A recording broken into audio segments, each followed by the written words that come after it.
मध्ये दुसऱ्यांदा 2 cycles complete केल्या आणि मी at the time of retirement तिसरं सायकल पूर्ण झालं.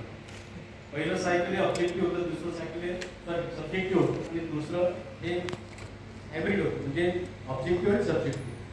तर याच्यात एक सगळ्यात इंटरेस्टिंग गोष्ट अशी की आपण जेव्हा कॉलेजची प्रोफाईल बघतो, खूप लोकांना कॉलेजच्या प्रोफाईलचं माहीत नसतं. कॉलेजच्या प्रोफाईलमध्ये खूप साऱ्या महत्त्वाच्या गोष्टी, त्याच्यात 2 गोष्टी सगळ्यांनी लक्षात ठेवायच्या असतात की आपल्याकडे टीचिंग फॅकल्टी किती आहे. थोडं मी या प्रेझेंटेशनच्या व्यतिरिक्त थोडं मुद्दा इंट्रोडक्शन करतो की ज्यांना ॲक्रिडिशनला जायचं आहे, ॲक्रिडिशनच्या तयारीत आहे, काही सरांना कदाचित माहिती भेटतो, त्याची कदाचित मार्क मी वाढवून दिले असते.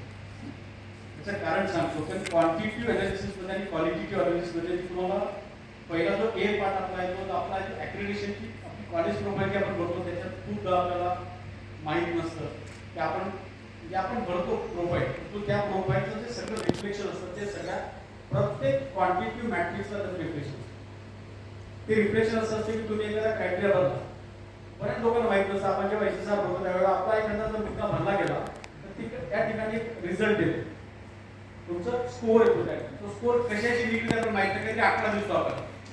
आणि या सगळ्या ज्या कॅल्क्युलेशनमध्ये क्वालिटेटिव्ह आणि क्वांटिटिव्ह मध्ये 4 पॉईंट स्केल. त्या 4 पॉईंट स्केलचं बऱ्याच लोकांना माहिती आहे की 4 पॉईंट स्केलचे मार्क कसे दिले. 4 पॉईंट स्केल मध्ये आपण खूपदा अभ्यास करत नाही. त्या 4 पॉईंट स्केलला कसं स्कोअर आपला 25 आला तर आपण किती मार्क भेटतील, स्कोअर आपला 50 आला तर किती मार्क भेटतील, स्कोअर आपला 75 आला तर किती भेटतील, अबोव 75 आला तर काय भेटतील, हे कोणालाच नाही. आणि याचं सगळं गणित बघा, ज्या लोकांनी SSR मनपूर्वक बघितलं त्यांना सगळ्यांना कळतं की SSR मध्ये प्रत्येक वेळेला जे प्रत्येक आपल्याकडे थोडीशी आपल्या भिंती बांधल्या चुकीच्या आहेत. मला आठवतं आम्ही जेव्हा दसऱ्या सायकलला क्वांटिटीला गेलो त्यावेळेस आमच्या आधी एनजीओला सबमिट केलं होतं आणि एनजीओला पण भेट दिली होती. आणि त्यामुळे आम्हाला त्यांच्याकडनं काही इनपुट्स मिळाले.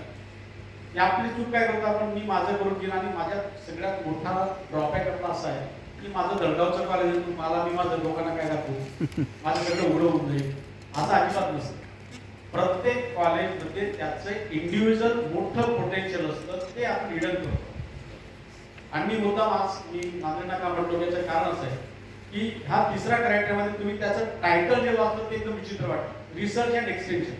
आपण पहिल्यांदा रिसर्च हा शब्द वाचला की आपण घाबरतो. माझ्या कॉलेजला कोणीच PhD नाही, पेपर पब्लिश नाही, बुक रिटर्न नाही, ग्रँट्स नाही, त्या सगळ्या गोष्टी येतात. विदाउट याला फक्त 20 मार्क, याला फक्त 20 मार्क. मी माझ्याच कल्चर तुम्हाला सांगतो, गेल्या 5-10 वर्षात आता सगळ्या रिसर्च ग्रँट केलं, आमचे पब्लिकेशन होते, रिसर्च अवॉर्ड होत आहे, पण ग्रँट कमी होत्या.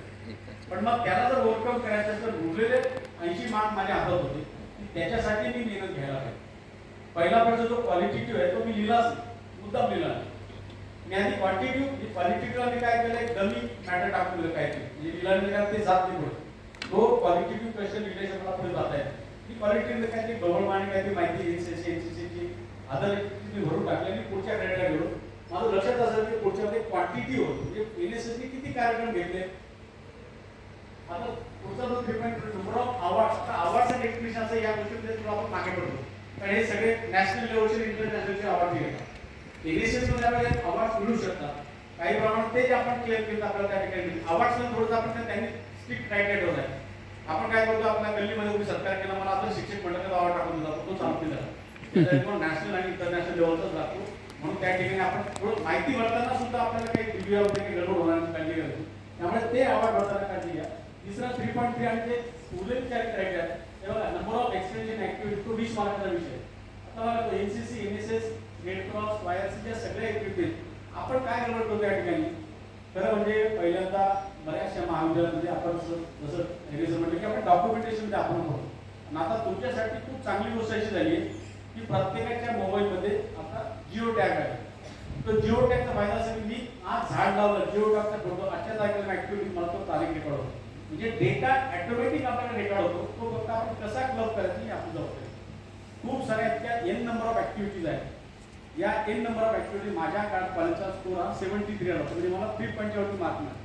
जे 4 पॉईंट स्केल जे मार्कांचे आहे, ज्याला 75च्या पुढे घेताना ते पॉईंट स्केलमध्ये मार्क जातात. आपल्याला कळत नाही, आपण काय 73 आला, आकडा खूप माहिती, तो 73 आला कसा मी याचा उलटा शोधला. जे number of student admitted in the college आणि त्या डिव्हिजन त्याचा काय जो शेवटचा फॉर्म्युला दिसतो त्याच्यावर सगळ्या गोष्टी माहिती पडतात. म्हणजे थोडक्यात सांगायचं मी जास्त काही सांगण्यापेक्षा या 2 क्रायटेरियामध्ये आपल्याला प्रत्येक ठिकाणी काय मला जास्तीचं म्हणजे आपण बघा कॉलेजचा पहिला दिवस 20 जून असेल 15 दिवस असेल त्या दिवसापासून NSS काम करतो, सुट्ट्यांमध्ये NSS काम करतो. त्यामुळे NSSची प्रत्येक ऍक्टिव्हिटी आपल्याला कशी कॅश करते रेकॉर्ड करते याचा खूप गांभीर्याने जर विचार केला तर मला वाटतं आपल्याला प्रत्येक ठिकाणी तुम्हाला हे 80 मार्क्स संपतो. आयगे सरांनी खूप म्हणजे सगळ्यात साधी क्रॅटरमध्ये काढलं, 5व्यामध्ये काही आहे, पहिल्यामध्ये पण काही आहे, त्या क्रॉस फिटिंग इश्यूमध्ये असतील, जेंडर अवेअरनेस असतील, ते प्रोग्राम सगळे NSS करतात. आणि त्या कॉलेजला NSS बरोबर NCC आहे, हे दोन्ही जुळे बहुतेक आहे. कारण दोघांचे प्रोग्राम लेस ऑर मोर बरोबर चालतात. म्हणजे जेवढे कार्यक्रम NSS रन करतात तेवढेच कार्यक्रम NCC पण करतात. म्हणजे माझा सांगायचा उद्देश असा की NSS आणि NCC दोघांचे हातात भारत पाकिस्तान ठेवायचे नाही. आपण एकमेकांच्या हातात हात देऊन काम केलं तर आपल्याला नंबर ऑफ ऍक्टिव्हिटीज वाढतात. स्वच्छ भारत ते पण काम करतात, स्वच्छ भारत हे पण काम करतात. म्हणजे एकाच कॉलेजमध्ये 2 ऍक्टिव्हिटीज झाल्या तुमचे 2 म्हणजे ऍक्टिव्हिटी नंबर ऑफ ऍक्टिव्हिटीज वाढतात. म्हणजे सांगायचा मुद्दा एवढाच की आपण या सगळ्या गोष्टी करताना खूप गांभीर्यानं करण्याची गरज आहे. जरा मला आनंद वाटतं की साखरेसारख्या छोट्या महाविद्यालयाच्या प्राचार्यांनी जे ऍक्टिव्हिटी करताना त्या रेकॉर्ड किती व्यवस्थित केलं, किती सिस्टमॅटिक केला, ही खूप महत्त्वाची गोष्ट आहे. कारण आता ऑब्जेक्टिव्हमध्ये तुमचा मार्क रेकॉर्ड केल्यानंतर त्या ठिकाणी गोष्ट अशी फक्त DVP क्लरिफिकेशन आपण बदली होऊ द्यायची. मी जे केलं त्याचा कागद माझ्याकडे आणि मी तो क्लेम केला तर तो क्लेम खराच बरोबर गेले DV मध्ये ते आपल्याला पडताळून होता. तुम्ही अमुक तारखेला ब्लड डोनेशन कॅम्प घेतला होता, 50 पोरांनी डोनेशन दिलं, त्याचा तुमचं त्या कुठल्यातरी रुरल हॉस्पिटल असेल, PHC सेंटर असेल, सिव्हिल हॉस्पिटल, त्याचं तुम्ही सर्टिफिकेट आहे ते आपल्याकडे असेल तर आपण एका मिनिटात दाखवू शकतो. म्हणजे DVP क्लरिफिकेशन मध्ये काय माझं बघा एक खूप मजेशीर गोष्ट आहे. आपल्याला वाटतं की ते सगळं सॉफ्टवेअर बेस्ड मॅपिंग केलेलं आहे आणि त्या मॅपिंगच्या माध्यमातून सगळं आपल्याला DVPचं क्लरिफिकेशन तसं नाहीये, त्याला क्रॉस व्हेरिफिकेशन नसतं. आणि मग हे सगळ्या म्हणजे कॅलिक्युलेट करावं याच्याकडे एमओयूचा विषय आणि लिंकेजेसचा विषय NSS साठी खूप महत्त्वाचा आहे. याच्यात फक्त एकच गोष्ट लक्षात ठेवायची, DVP मध्ये MOU मध्ये लिंकेजेस होते. आपण काय करतो, मी बघितलं आमच्याकडे सर आपल्याला आपण करून जर MOU करायचं म्हणतो, मग त्याचं घ्यायचं कागदपत्र आपण पत्र घेऊन टाकून पहिला जाऊ त्याला ऍक्टिव्ह ठेवू. तो MOU तुम्हाला ऑन द होल अकॅडमिक तुम्हाला ऍक्टिव्ह तुम्हाला 2, 4, 5 ऍक्टिव्हिटी करता आल्या पाहिजे. कारण त्यालाच मार्क आहे. नुसतं कागद जोडून दिला तो टाकून दिला तो पुढे बघा किती भारी मध्ये असते. आपण पुढचा स्क्रोल केला ते सांगतात please submit the student activity in that activity. आपल्याला स्टुडंट नसतं, आपण काय करतो ते लिहितात. म्हणजे आपल्याला दिसताना MOU दिसतोय आणि विद्यार्थ्यांचं पार्टिसिपेशन जेवढं दिसतं. त्यामुळे MOU करताना खूप म्हणजे लोकांना काय वाटतं की सर तुम्ही जिल्ह्याच्या ठिकाणी तुम्हाला MOU कोणी करून देईल. माझं व्यक्तिगत मत असतं तर तुम्ही आदिवासी भागात जाता तुम्ही एखाद्या क्रेडिट सोसायटी सुद्धा MOU करू शकता, एखाद्या फिश म्हणजे मासेमारी सोसायटी त्याची MOU करू शकता.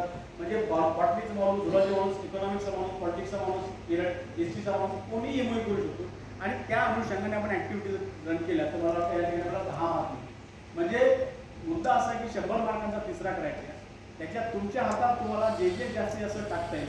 म्हणून आम्ही काय केलं तुम्हाला याचं कारण सांगतो. मी हा क्रायटेरिया तुम्हाला पर्टिक्युलर करण्याचा फोकस करत नाही.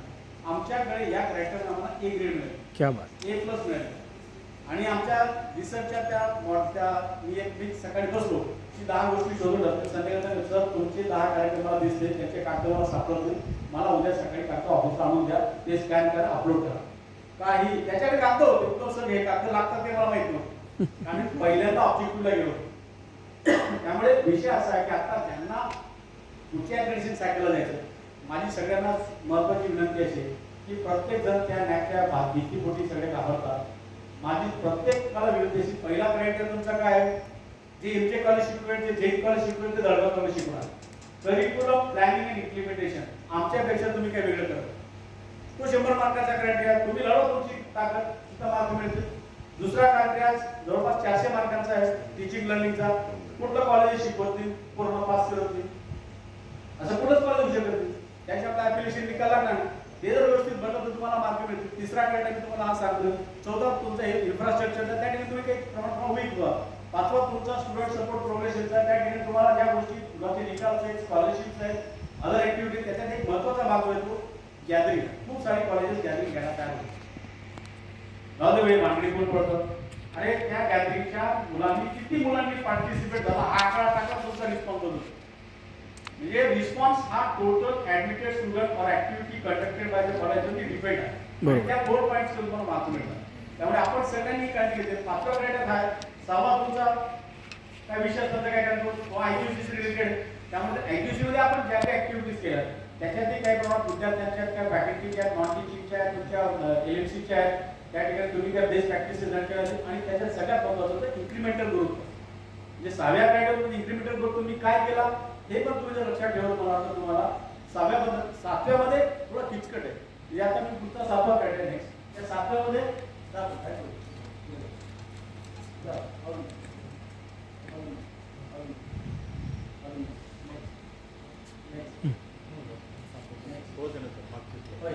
आता 7व्यामध्ये एक गोष्ट महत्वाची आहे.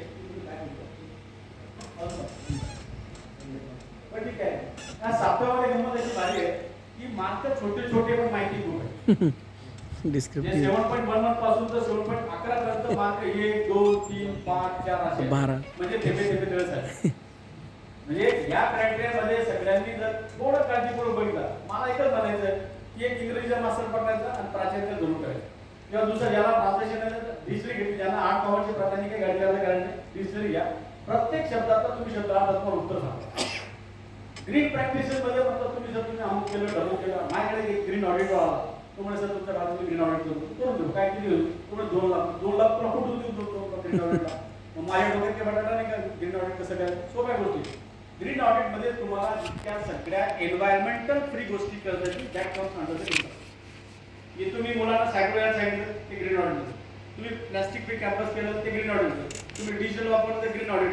म्हणजे आपण जर लिस्टिंग केलं तर ग्रीन ऑडिट मध्ये खूप साऱ्या गोष्टी येतात. आणि मग तेव्हा आपण पैशात म्हणजे आपण मग मॅनेजमेंट करत होता, मग एवढा पैसा लागणार, मॅनेजमेंट करतो नंतर काही घेतलेले तुमचं नॅक करणं काय खड्ड्यात. त्यामुळे प्राचार्य प्राध्यापक शिक्षकेतर सहकारी यांनी जर ठरवलं तर मला वाटतं या 7व्या क्रायटेरियात खूप छोट्या छोट्या गोष्टी इतक्या छोट्या छोट्या आहेत की एक एक मार्क त्याच्यात तुम्ही सांभाळा आणि मग तुम्ही बेस्ट प्रॅक्टिस कडे जाता. मला परवा बेस्ट प्रॅक्टिस खूप लोक विचारतात की सर बेस्ट प्रॅक्टिस एनएस मध्ये ते का बने. एनएस एक मोठं ठरवायचं. आम्ही एक गाव घेतलंय, त्या गावाला आम्हाला green plantation that is best practice. तुम्ही 100 झाडं लावली, 100 झाडांचं वर्षभर पालन पोषण सगळं केलं, ते तुम्ही टिकवले, that is your one of best practice. दुसरी गोष्ट, तुम्ही एखादा सोशल सर्वे केला एनएससीच्या माध्यमातून, that is your one of the best practice.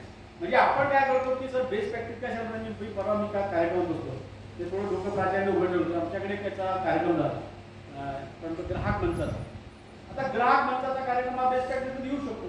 आपण ग्राहक दिन साजरा करतो, मग त्याला काय करावं लागेल, काय कोणाला सांगा का रे दुधामध्ये अडल्ट्रेशन होतं का रे, चटणीमध्ये अडल्ट्रेशन होतं का रे.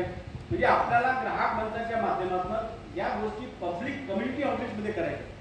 आपण कम्युनिटी आउटरीचमध्ये जर गोष्टी केल्या तर that also come under the best practice. कारण नवीन बेस्ट प्रॅक्टिस तुम्ही कुठून आणा. म्हणजे तुम्ही जे करता एक धागा धरायचा आणि त्याचा मस्त आपण एक मस्तपैकी असं विणून टाकायचं बेस्ट प्रॅक्टिस. आणि मग तुमचा विषय तो डिस्टिंक्टिव्हनेस. आपण काय करतो, माझं कॉलेज 1982 अमुक आमचे प्राचार्य होते, 2 गुरुगुरू होऊन गेले. जे डिस्टिंक्टिव्हनेस एकदा झालं पुन्हा पुन्हा होते, त्याचं ॲक्युम्युलेशन प्रॉपर पद्धतीनं पण जर केलं तर गेल्या 5 वर्षात तुम्ही काय डिस्टिंक्टिव्हनेस म्हणून कॉलेजचं केलं हे तुम्हाला त्या ठिकाणी मिळवलं.